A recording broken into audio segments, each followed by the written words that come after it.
story coming out of Philadelphia. You guys know I love Philly. I love the city. I love the people of Philly. I love the food of Philly. Lord of mercy. And a new spot, black woman owned, has opened at 1111 Walnut Street called Chubby Chicks. Now, I love the name. You know why? Because chubby chicks know good food. Okay. And and I don't think that's fat phobic. I think chubby chicks would tell you that they are food connoisseurs.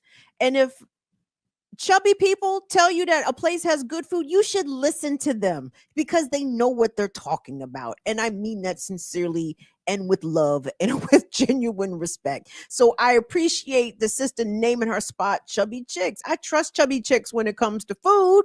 And from what I understand, the sister serves great food. However, it would appear as though some in the area are not appreciative of this black woman's food business being in this part of town, right? And even in spite of the haters doing fuck boy and or fuck girl shit to this black woman, we're about to see the first package about the harassment. I've immediately put the second package about the community response right after it. So we about to get the pitch and the swing in the same spiel. So we'll go ahead and run them two packages about chubby chicks in Philly. Right now, some trouble for a newly opened Center City restaurant. The business owner claims she's being bullied by neighbors, harassed, who simply are not happy her business is there. Chubby Chicks opened up shop on Walnut Street. Our Alex George spoke with the owner about what all is happening here. This small business just opened up 2 months ago, but in that time, they say they've received dead rodents on their door, complaints made to their landlord, and even received comments that their business doesn't belong in a prestigious neighborhood. My life savings, my home, all that's wrapped up into this business. So it's not just oh, if I have to go. No, it would be devastating. Chubby Chicks just opened up at 1111 Walnut Street 2 months ago. It's a place where people come to eat brunch and celebrate. We do karaoke on the weekends, on Saturdays and Sundays. So it's so much fun. It's inclusive. You come here and you be yourself, and that's what everything is about here. But since opening, owner Shakira Turner says things haven't been great. We're basically not too welcomed here. I thought that we would be. She says the neighbors have made several complaints to the landlord, requiring her lawyer to get involved. They're saying that we're playing unusual music, that we're playing, that riffraff is coming out of here, and that's just not true. We're open from 8 a.m. to 3 p.m. during the week, and they were saying that we were playing music to 2 a.m. We're not even here, and even going as far as saying that one of us was on the roof of their building at 2 a.m. and just basically putting in false claims to my landlord, which, really stirred up some issues. She says she's even had one-on-one confrontations. I even had someone tell me to my face that, how did I get here? Did I use my drug dealer baby daddy's money? So it's hurtful. It's extremely hurtful. And since, she says issues have continued, including stolen signs, food left on her back door, someone entering the business and flooding the basement multiple times, plus leaving dead rodents at the storefront. Someone's left a rat 3 times in front of our building. So after us getting them up, throwing them away, thinking that maybe it was a fluke, it was every single day. A video detailing the situation at Chubby Chicks is gaining traction on social media, asking the community to come and support the business. It's disappointing in the time that we live in, so I just really wanted to be able to hold her close and show her that the community is here to support her.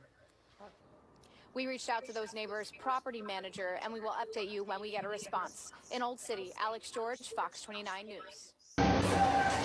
The foot traffic at Chubby Chicks on 1111 Walnut Street was nonstop. And on the inside,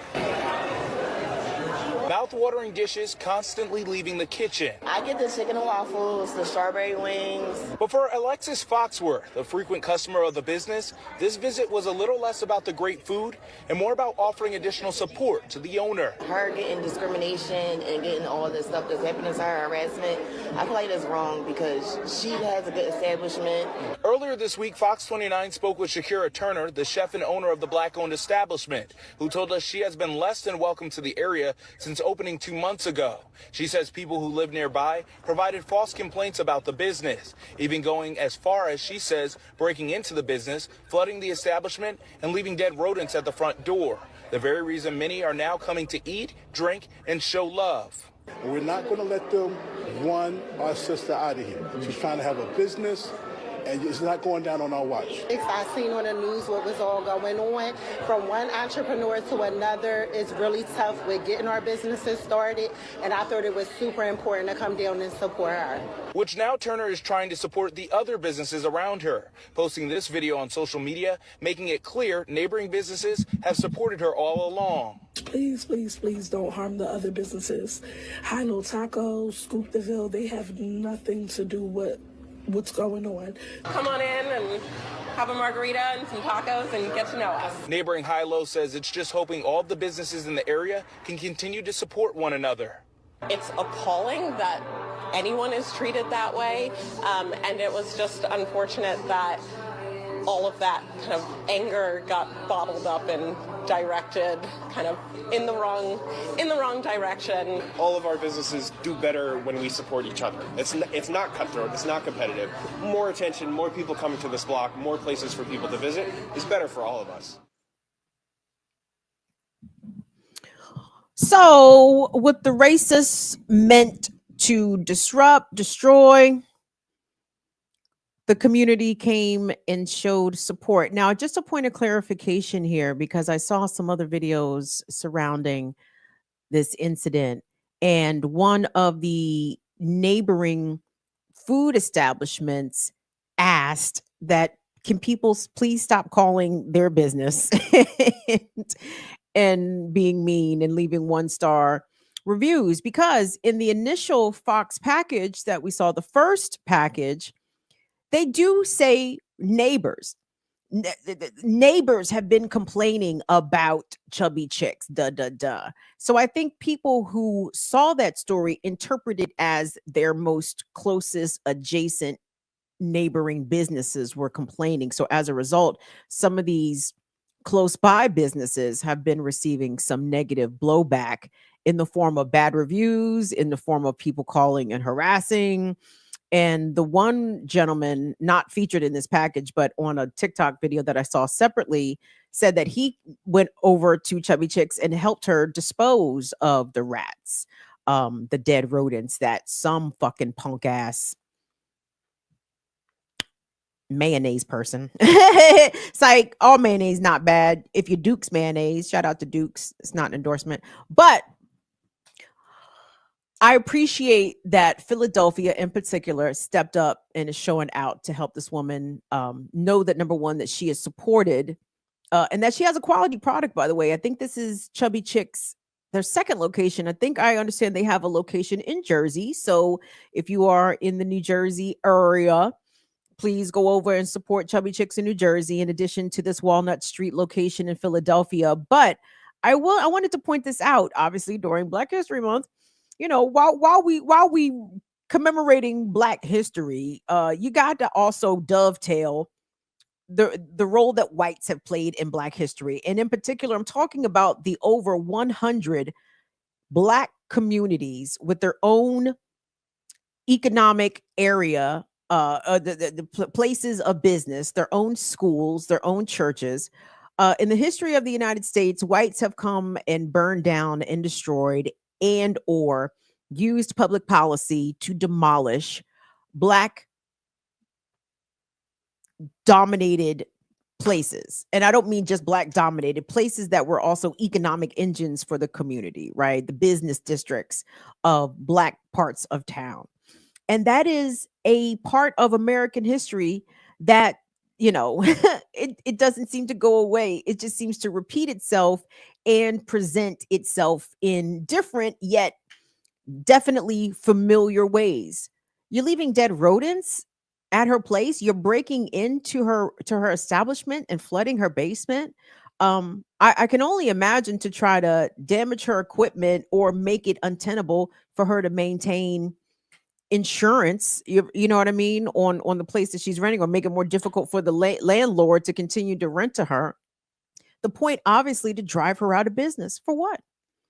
I thought this was America, people. I thought we had a free market economy. I thought we had a marketplace of ideas. If she's making a better chicken sandwich, well, shouldn't her chicken sandwich be more successful than, say, Chick-fil-A? You understand what I'm saying? Like, all of these capitalistic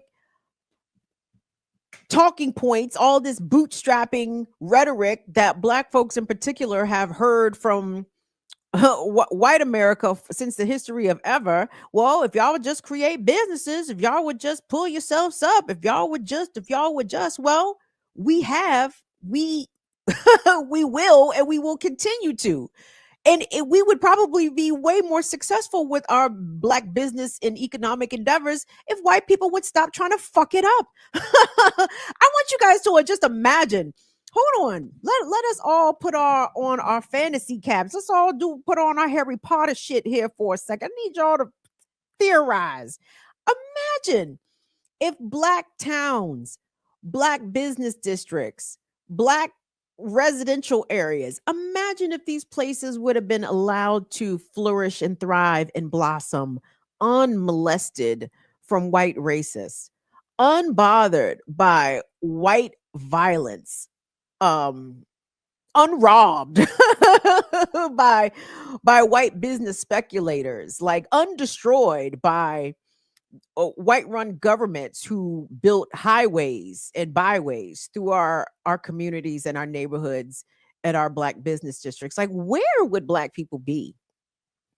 And as we continue to have this sort of talk about immigration, migration, and we talk about, different immigrant communities that come to the US and do very well, and, some who obviously lack an in-depth knowledge of the history of Black people in America, they'll ponder, and they'll scrunch their faces, and they'll scratch their heads, and they'll be like, well, how come Black people haven't been able to build businesses? How come Black people haven't been able to flourish economically in America? And they will conveniently or ignorantly, intentionally or unintentionally, ignorantly ignore the literally millions and billions of dollars that have been stolen, plundered, burned, and destroyed of Black capital, Black land ownership, Black farms, Black businesses, Black homes, Black churches, Black establishments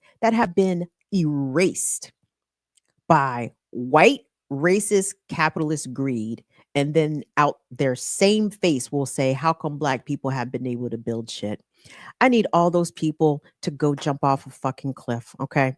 I want you to please drink all of the poison tonight, okay? Like miss me with all that finger wagging shit. Or how about you see the Hispanics, you see the Indians, you see the Asians come here and build shit. Well, none of their children was placed on the auction block in America. Let's start there. And I know Chinese people especially face plenty of bullshit. Mexicans too, everybody. But nigga, don't ask me why Black people don't have, if you're not going to ask white people why they systematically and generationally are intent to seek and destroy Black economic opportunity and progress. Riddle me fucking that. So anyway, shout out to Chubby Chicks. Locations in both Jersey and Philadelphia, 1111 Walnut Street. This is not an endorsement, but this is just a suggestion and a recommendation. Please go support our Black women, our Black owned businesses as much as you can. Give her some good reviews online if you do happen to go. And, maybe buy a taco from the niggas next door. I don't fucking know. I don't know. Shout out to Philly. We love y'all. Okay. Even congratulate y'all on y'all little funky ass Super Bowl victory. Don't nobody care. Don't nobody care. I am not necessarily a Commanders fan. I don't have an NFL team that I root for, but again, I told y'all this, I still carry all of those NFC East beefs. Okay. It is beef. It is fuck Philly, fuck the Giants, definitely fuck the Cowboys. So anyway,